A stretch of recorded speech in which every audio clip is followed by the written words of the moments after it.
Today's message is brought to you by Jessica Valenti, feminist author, who, under the banner of more feminism, less bullshit, tweets, "I truly believe that American culture prefers girls chaste and dead over slutty and alive." Well, thanks for letting us know what more feminism will look like, Jessica. So, there's always someone out there telling you what you can't say. I mean, let's start from the very top. Some people think that the word nigger is so offensive that they always, and in many ways childishly, substitute it by calling it the N-word. I'm a black man. I use the N-word.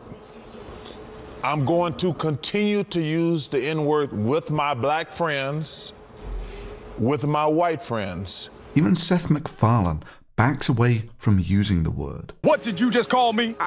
I thought that was your name. That is our word. You've got no right using it. Hey, I'm cool. No problem. Could you pass me the N-word, Jim? Thank you. I mean, don't these people realize that language is context specific? The word nigger is neither universally offensive. Go back in there and chill them niggas out. You sending the what? You feel better, motherfucker?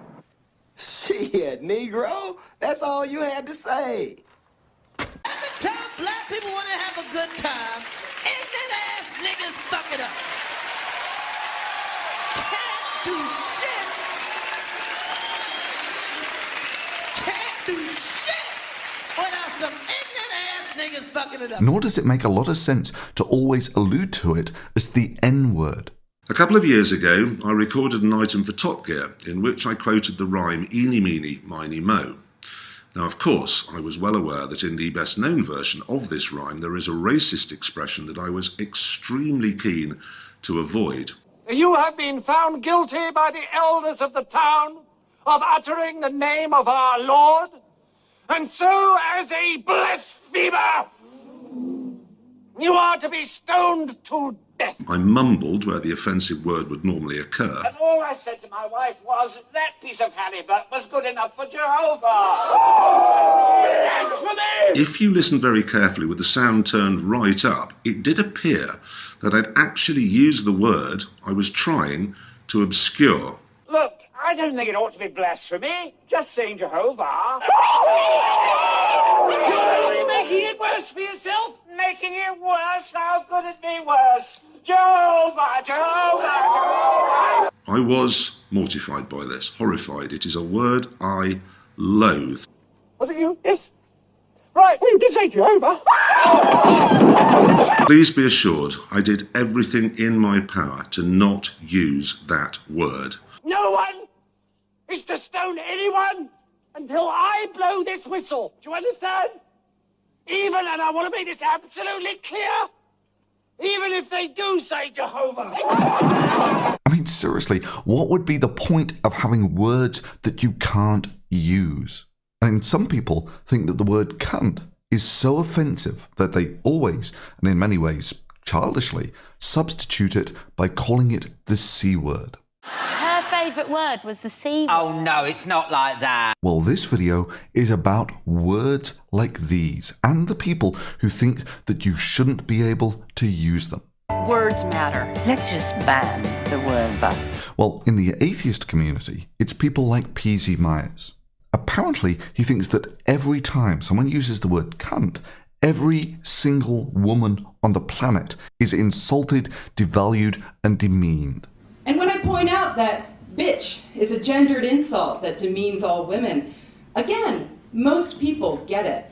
In a recent article titled "How to Drive Brits Crazy," he states, "Turns out it's really easy. All it takes is 5 little words. Cunt is a sexist slur."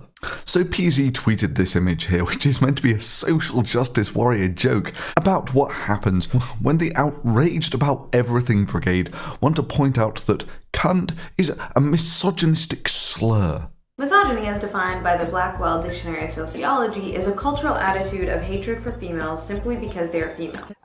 More that I think that there are a lot of things that are part of a misogynist culture or milieu that would go by unnoticed by most women. They went unnoticed by me for most of my 20s. That is, that it conveys hatred for all women. So PC goes on. I retweeted it, and the replies came flooding in. The defences are hilarious, irrational, and indignant. It's incredibly common to see people protest that it's a perfectly acceptable word. Everyone says it in England. It doesn't have any sexual connotations at all, because apparently people in the United Kingdom are so stupid that they don't remember that it's a word that refers to female genitalia. Well, actually, let me tackle that one. Not just as a Brit, you understand, but as someone who has travelled extensively in the wide world. Firstly, colourful language is rarely literal. The use of language has altered since our arrival. It is currently laced with, shall I say, more colourful metaphors. When people are saying words like dick or cunt, they are not literally referring to the genitalia of all men or women on the planet. Secondly, no, it doesn't drive Brits crazy. Indeed, quite the contrary. It just shows that you are perfectly fitting in to the stereotype of the archetypal American as the culturally narrow, braying moron. Chow down. Chow dear! Chow dear! It's chowder! Say it right! Arrogantly thinking that your use of the language in your culture is how all other cultures around the world must use their language. Sorry, but language just isn't like that. It's very plastic in its meaning. So, for instance, in America, fanny means bottom. It's a nice way of saying arse, and it's a term that you can quite happily use in polite conversation. Not quite so much in England. No, in England, fanny means what cunt means in America. Indeed, when I was a kid in England, the terms were perfectly interchangeable. Oh yeah, there's one hell of a learning curve on that one. So yeah, newsflash, social justice warriors, the whole planet does not revolve around your use of language. Just because you swoon at the mere mention of the word cunt does not mean that the rest of the world does too. Yes, words have very different associations in different places. So, for instance, in England, what you call pants in America are called trousers, and what they call pants in England are called underpants in America. Indeed, in England, the term pants can even be used as a sort of polite and comical swear word, in that if something is something is garbage, then you would say that it's pants. Well, when I was a kid in England, the word nigger was nowhere near as offensive as it is deemed in America. And this is because we didn't have the Deep South in England, which is where the name acquired most of its social connotations. My name is Toby. Hi. That's a good nigger. And with slavery, there really weren't that many African sorts in England, but if there were, the offensive term used in England dated back to the colonial days, which was to refer to black folks as wogs. Throughout the morning, she kept referring to the Indians as niggers. No, I said. Niggers are the West Indians. These people are wogs. But like I say, the term wasn't that widely used because there weren't that many African folks in England. However, after World War II, there was a fierce labour shortage in England, and lots of people came over from both India and Pakistan. And so it was that the name Paki, short for Pakistani, became a very offensive way of referring to people with brown skin. Now, for people who didn't live in that culture, it's probably difficult to see why it should. I mean, surely Paki is just a contraction of Pakistani, right? Why should that be offensive? But like I was saying, language is rarely that logical, and it carries a lot of the social baggage of its civilization. I mean, you could claim that nigger is just a phonetically contracted way of referring to someone from Nigeria. Or maybe another more pertinent example would be Jap, which could simply be viewed as a contraction of Japanese. But it picked up most of its negative connotations during World War II, where it was widely used, especially in America, as a pejorative. And yet, the term has much more offensive connotations in America than elsewhere in the world. I mean, this is just the plasticity of language. And likewise, other contractions of nationalities or nicknames for cultures are not seen as offensive. So, for instance, referring to people from Britain as Brits, or referring to Australians as Aussies, or Americans as Yanks just isn't offensive. Language can just be infuriatingly illogical like that. However, yeah, in England, the term packy is seen as a very strong term. It's almost like nigger in America, and is a derogatory way to refer to dark-skinned people, along with other terms like coon or the brown people. However, if you go over to Germany, the brown people refers to something entirely different. It refers to the modern incarnation of the nationalists. You know, after Hitler's brown shirts. They are the brown people. And while we're talking about things that can be unfortunately offensive in German, Schwarz means black in German, which phonetically speaking makes this one of the most unfortunate names ever. And in parts of Germany, cats have 7 lives, not 9. And you go a little east to the Slovak lands and you find that dogs don't go woof, but huff, and cows don't go moo, but boo. And in Easter, they chase girls and whip them to make them strong and beautiful for the next year, and the girls have to give them candy in return. It's kind of like trick-or-treating, which in itself is a pretty weird thing to do if you think about it. And in places in Spain, they throw tomatoes at each other. And one day a year in Germany, women are allowed to go and cut the ties off men. The famous or infamous tradition on Weiberfastnacht is that women are at liberty to take the scissors to any tie they see an unsuspecting man wearing. Or in England, once a year, we celebrate a guy failing to blow up the government by making an effigy of that man and burning him on a fire. Seriously, that's family fun in England, is burning an effigy of a man who has been dead for a couple of 100 years on a fire. Oh, and don't get me started on all the different ways that cultures celebrate Christmas. It's like they say, travel broadens the mind. It really does. And you know you've travelled enough when you come back to your native country and it feels like just another foreign land with its own set of peculiar customs. And you just come to the conclusion that when in Rome, do like the Romans. And it takes a special level of arrogance to expect every culture on earth to conform in every detail to what you find offensive in Minnesota. As for the word cunt demeaning all women, well, like I was saying, language is rarely that literal. When people refer to someone as a cunt, they're no more making a reference to the genitalia of women than calling someone a dick is a reference to male genitalia. Are you sure it isn't time for a colorful metaphor? Or that calling someone an uncle fucker is referencing someone who actually fucks their uncle. You're an uncle fucker, yes it's true, nobody fucks uncles quite like you. These are just colourful metaphors of our time. So no, around the world, the word cunt or fanny means different things in different cultures. Like in Australia, where the word cunt can almost be used as a term of endearment.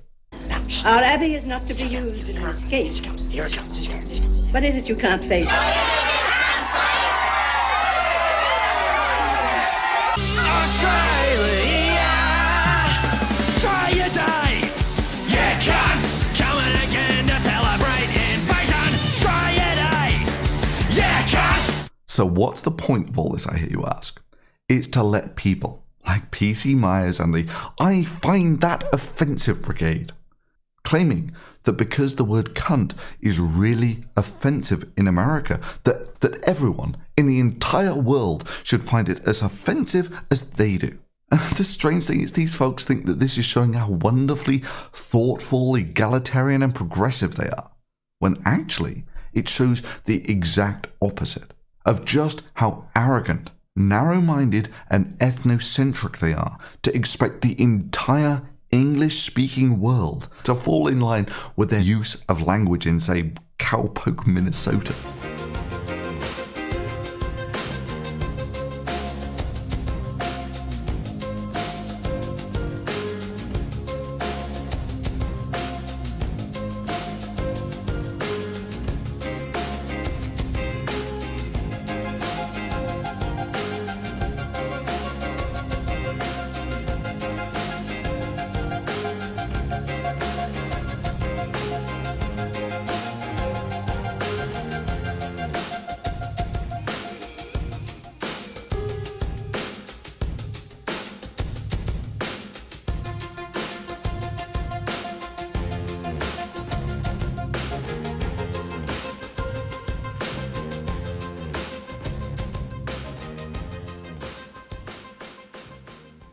fucking it up. Nor does it make a lot of sense to always allude to it as the N-word.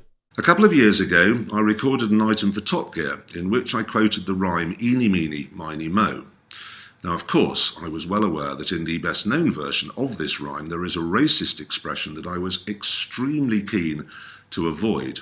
You have been found guilty by the elders of the town of uttering the name of our Lord, and so as a blasphemer, you are to be stoned to death. I mumbled where the offensive word would normally occur. And all I said to my wife was, that piece of halibut was good enough for Jehovah. Blasphemy! If you listened very carefully with the sound turned right up, it did appear that I'd actually used the word I was trying to obscure. Look, I don't think it ought to be blasphemy. Just saying Jehovah. You're making it worse for yourself. Making it worse? How could it be worse? Jehovah, Jehovah, Jehovah. I was mortified by this, horrified. It is a word. Many ways childishly substitute it by calling it the N-word. I'm a black man. I use the N-word. I'm going to continue to use the N-word with my black friends, with my white friends. Even Seth MacFarlane backs away from using the word. What did you just call me? I thought that was your name. That is our word. You've got no right using it. Hey, I'm cool. No problem. Could you pass me the N-word, Jim? Thank you. I mean, don't these people realize that language is context specific? The word nigger is neither universally offensive. Go back in there and chill them niggas out. You sending the whoop? You feel better, motherfucker? Shit, Negro. That's all you had to say. Every time black people want to have a good time, ignorant ass niggas fuck it up. Can't do shit. Can't do shit without some ignorant ass niggas. Today's message is brought to you by Jessica Valenti, feminist author, who, under the banner of more feminism, less bullshit, tweets, "I truly believe that American culture prefers girls chaste and dead over slutty and alive." Well, thanks for letting us know what more feminism will look like, Jessica. So, there's always someone out there telling you what you can't say. I mean, let's start from the very top. Some people think that the word nigger is so offensive that they always, and in